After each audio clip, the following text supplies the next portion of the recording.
Hi, ഇന്നത്തെ നമ്മുടെ class linear demand കർവിനെ കുറിച്ചിട്ടാണ്. രേഖീയ ചോദന വക്രം. ഇതിൻ്റെ പേര് കേൾക്കുമ്പോൾ തന്നെ നമുക്കറിയാം നമ്മുടെ demand curve linear demand curve ആയിരിക്കും. നമ്മുടെ ചോദന വക്രം ഒരു നേർരേഖയിൽ ഉള്ളതായിരിക്കും, അല്ലേ? We know demand is a function that relates with price and quantity.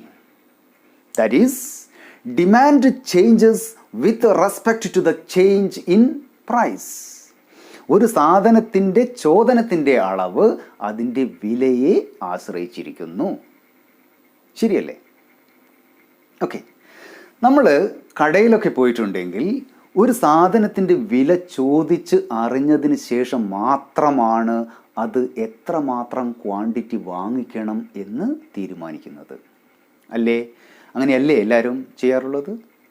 Okay, അങ്ങനെയാണ് എങ്കിൽ നമുക്ക് demand is a function of price എന്ന് എഴുതാം. അല്ലെങ്കിൽ quantity demanded is a function of price എന്ന് എഴുതാം. Okay, right.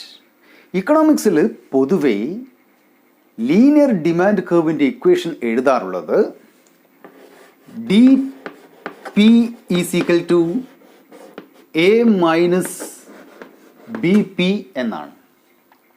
ഇത് നമ്മൾ മുമ്പ് പഠിച്ചിട്ടുള്ള സ്ലോപ്പ് ഇൻ്റർസെപ്റ്റ് ഫോമിലുള്ള ഇക്വേഷനായ y is equal to M X plus C എന്ന് പറയുന്ന ഇക്വേഷന് സമാനമായ ഒരു ഇക്വേഷനാണ്.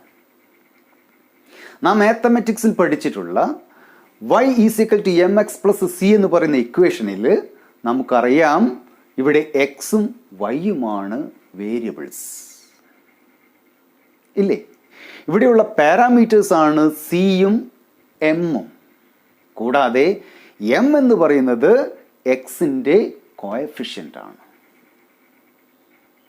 ഓക്കെ, ഇനി നമുക്കറിയാം ഈ ഇക്വേഷനെ നമ്മളൊരു ഗ്രാഫിലേക്ക് മാറ്റുകയാണെങ്കിൽ എക്സ് എന്ന് പറയുന്ന ഇൻഡിപെൻഡൻ്റ് വേരിയബിൾ എക്സ് അക്ഷത്തിലും വൈ എന്ന് പറയുന്ന ഡിപ്പെൻഡൻ്റ് വേരിയബിൾ വൈ അക്ഷത്തിലുമാണ് അളക്കുക.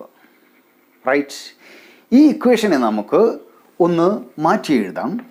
y is equal to C plus M X. C എ ആദ്യം എഴുതി എന്ന് മാത്രം.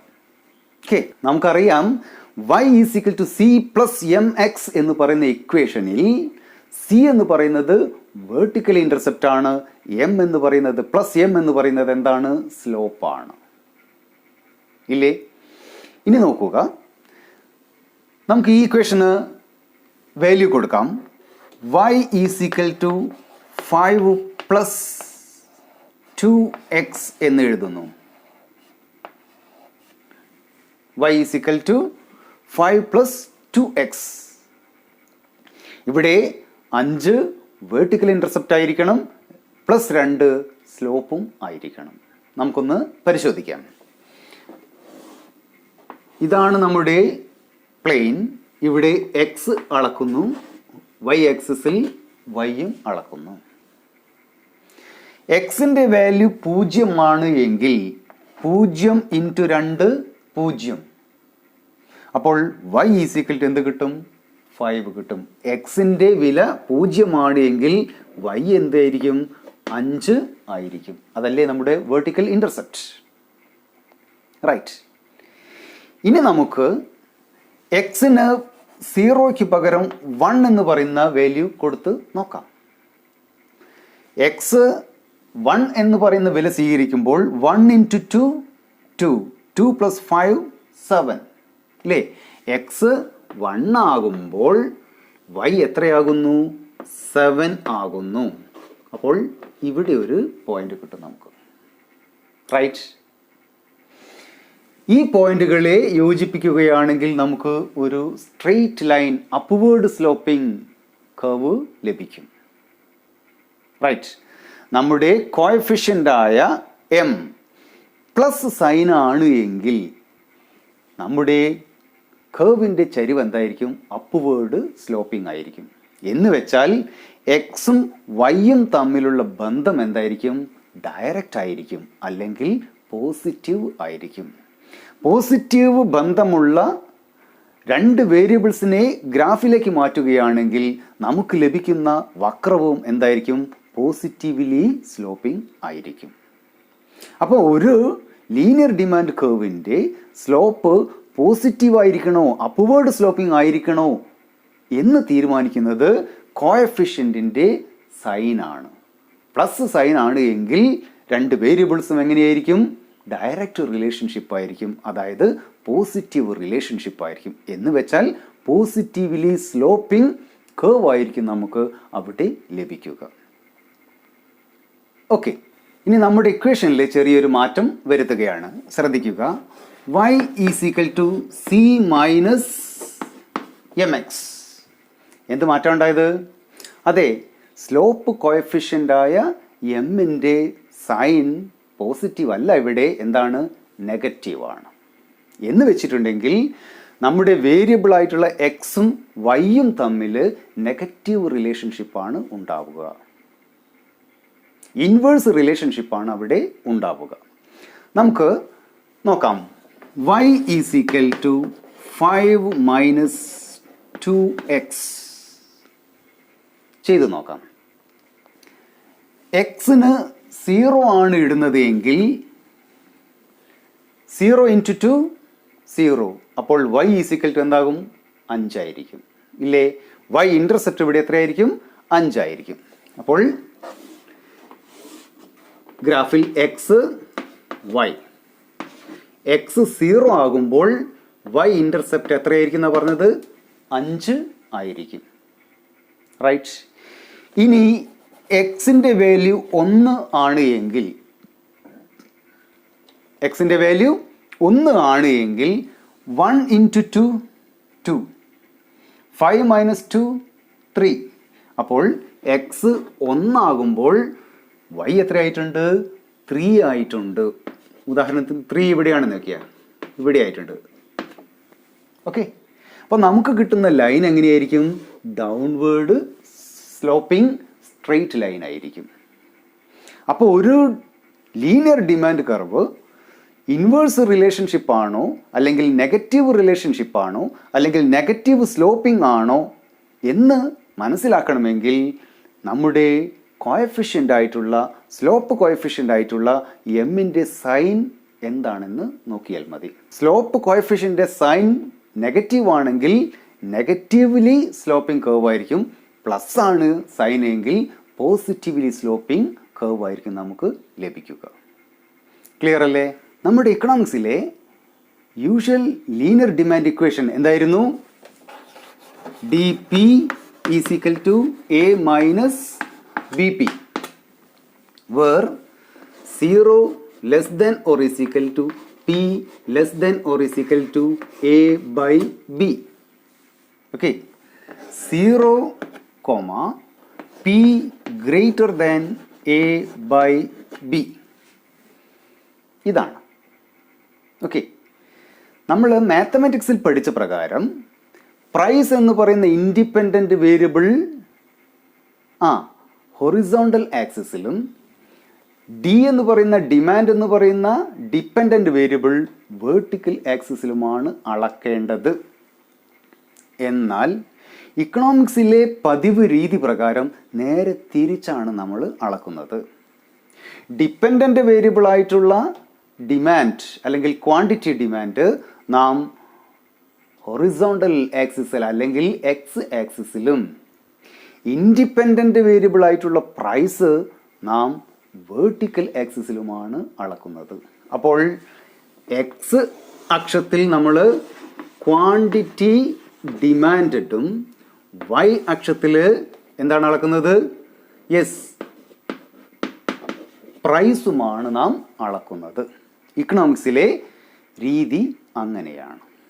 ഓക്കെ, ഇനി നമുക്ക് ഈ ഇക്വേഷനെ എങ്ങനെയാണ് ഒരു ലീനിയർ ഡിമാൻഡ് രൂപത്തിലേക്ക് മാറ്റുന്നത് എന്ന് നോക്കാം. ഇവിടെ D is equal to A minus B P എന്നാണല്ലോ. പി വൈ അക്ഷത്തിലും ഡിമാൻഡ് എക്സ് അക്ഷത്തിലുമാണ് നാം അളക്കുന്നത്. ഇതിന് നമുക്ക് എക്സ് എന്നും ഇതിന് നമുക്ക് വൈ എന്നും ആക്സിസിന് പേര് നൽകാം. ഇവിടെ പ്രൈസ് പി പൂജ്യമാവുകയാണ് എങ്കിൽ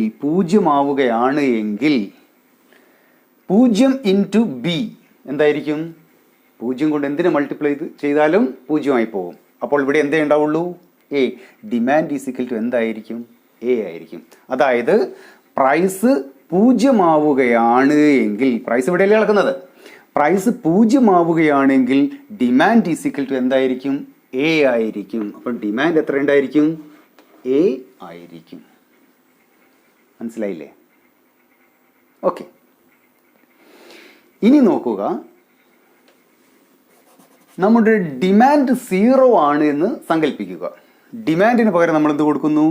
0 is equal to A minus B P. Demand ഇവിടെ എത്ര എടുത്തത്? 0 ആണ് എടുത്തത്. ഓക്കെ. മൈനസ് ബി പിയെ നമ്മൾ ഇക്വേഷൻ്റെ മറുഭാഗത്തേക്ക് കൊണ്ടുവരികയാണെങ്കിൽ എന്താകും? Plus B P. Plus B P plus 0 എന്ന് വെച്ചാൽ plus B P. Plus B P എന്ന് വെച്ചാൽ B P is equal to എന്തായി? എ എന്നത് ആയി. മനസ്സിലായല്ലോ? റൈറ്റ്. ഇനി ബി ഇൻറ്റു പി, അതല്ലേ ബി പി എന്ന് പറഞ്ഞാൽ? B P is equal to A. ഇനി നമ്മൾ എന്ത് ചെയ്യുകയാണ്? പി എ അവിടെ നിർത്തി ബി എ മറുഭാഗത്തേക്ക് കൊണ്ടുപോകുന്നു. അപ്പോൾ എന്ത് എഴുതാം? P is equal to A multiplied by B എന്നുള്ളത് ഇങ്ങോട്ട് പോകുമ്പോൾ divided by B, A by B. അപ്പോൾ നോക്കുക, ഡിമാൻഡ് ഇവിടെയല്ലേ ഡിമാൻഡ്? ഡിമാൻഡ് 0 ആകുമ്പോൾ നമ്മളുടെ പ്രൈസ് എത്രയായിരിക്കും? പ്രൈസ് എ ബൈ ബി ആയിരിക്കും. മനസ്സിലായല്ലോ? ഓക്കെ.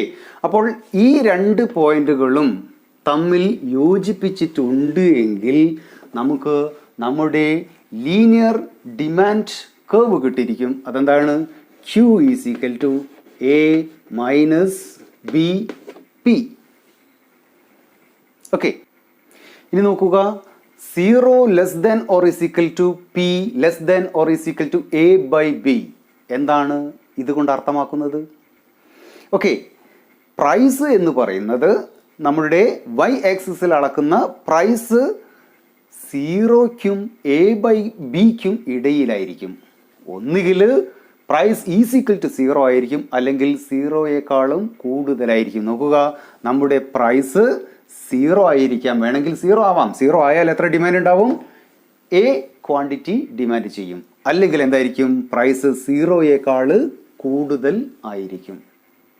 ഓക്കെ. പിന്നെയോ ഇവിടെ എന്താ പറഞ്ഞത്? Price may be is equal to A by B. Price എന്തിന് തുല്യമായിരിക്കാം? എ ബൈ ബിക്ക് തുല്യമായി. പ്രൈസ് പോയാലും ഏത് വരെ വരും? എ ബൈ ബി വരെ വരുള്ളൂ. അല്ലെങ്കിൽ എന്തായിരിക്കും? പ്രൈസ് എ ബൈ ബിയേക്കാളും കുറവായിരിക്കും. അല്ലേ? പ്രൈസ് മാക്സിമം ഏത് വരെ പോകും? എ ബൈ ബി വരെ പോകും. അല്ലെങ്കിലോ പ്രൈസ് എ ബൈ ബിക്ക് താഴെയായിരിക്കും, കുറവായി. ഇതാണ് 0 less than or is equal to P less than or is equal to A by B എന്നതുകൊണ്ട് നാം അർത്ഥമാക്കുന്നത്. റൈറ്റ്. ഇനി നോക്കുക, 0, P greater than A by B. നമ്മുടെ ഡിമാൻഡ് 0 ആയിരിക്കും. എങ്ങനെയാണെങ്കിൽ?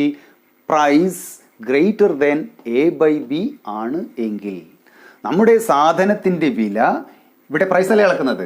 എ ബൈ ബിക്ക് മുകളിലാണ് എങ്കിൽ ഡിമാൻഡ് എത്രയായിരിക്കും? 0 ആയിട്ട് മാറും. ഓക്കെ. എ ബൈ ബിക്ക് തുല്യമായാൽ 0 ആവൂലേ? യെസ്, അത് നമ്മളിവിടെ പ്രസ്താവിച്ചു കഴിഞ്ഞു. ഇവിടെ വേണമെങ്കിൽ നമുക്ക് എന്തെഴുതാം? P greater than or is equal to A by B എന്ന് നമുക്ക് എഴുതാം. നമ്മുടെ സാധനത്തിൻ്റെ വില എ ബൈ ബി ആയാലും അതിനേക്കാളും കൂടുതലായാലും എത്ര തന്നെയായിരിക്കും? നമ്മുടെ ഡിമാൻഡ് ഇവിടെ 0 ആയിരിക്കും. ഇവിടെ എന്തുകൊണ്ട് greater than or is equal to എന്ന് എഴുതിയിട്ടില്ല? ഈക്വൽ ടു എന്നുള്ള കാര്യം നമ്മൾ നേരത്തെ തന്നെ പറഞ്ഞു കഴിഞ്ഞതാണ്. വേണമെങ്കിൽ നമുക്കൊന്ന് ചെയ്തു നോക്കാം. നമ്മളുടെ ഇക്വേഷൻ എന്താണ്? D is equal to A minus B P ആണല്ലോ. ഇവിടെ നമുക്ക് എന്ത് എഴുതാം? എ മൈനസ് ബി പിക്ക് പകരം എന്ത് എഴുതാം? A by B into A by B എന്ന് എഴുതാം. എങ്കിൽ ബിയും ക്യാൻസൽ ചെയ്തു പോകും. ഇവിടെ എ മൈനസ് എ ഈസിക്കൽ എന്തായിരിക്കും? 0 ആയിരിക്കും. അപ്പം നമ്മുടെ ഡിമാൻഡ് 0 ആയി മാറും വില A/B ആണ് എങ്കിൽ നമുക്കിവിടെ എങ്ങനെ തന്നെ എഴുതാമായിരുന്നു? P is greater than or is equal to A/B എന്ന് എഴുതാമായിരുന്നു. ഇവിടെ P is greater than A/B എന്ന് മാത്രം എഴുതാൻ കാരണം A/B is equal to P ആണെങ്കിൽ നമ്മൾ നേരത്തെ തന്നെ അവിടെ സൂചിപ്പിച്ചിരിക്കുന്നത് കൊണ്ടാണ്. Okay, the slope of the demand curve measures the rate at which demand changes with respect to its price.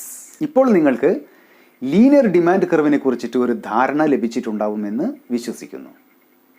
ഇന്ന് നാം ചർച്ച ചെയ്തിട്ടുള്ള ലീനിയർ ഡിമാൻഡിനെ കുറിച്ച് പരീക്ഷയ്ക്ക് വളരെ പ്രാധാന്യം ഒന്നും ഇല്ല എങ്കിലും നമ്മുടെ പാഠഭാഗം വളരെ ഭംഗിയായി മനസ്സിലാക്കുന്നതിന് ഈ കാര്യങ്ങളൊക്കെ നിങ്ങൾ അറിഞ്ഞ് വെക്കണം.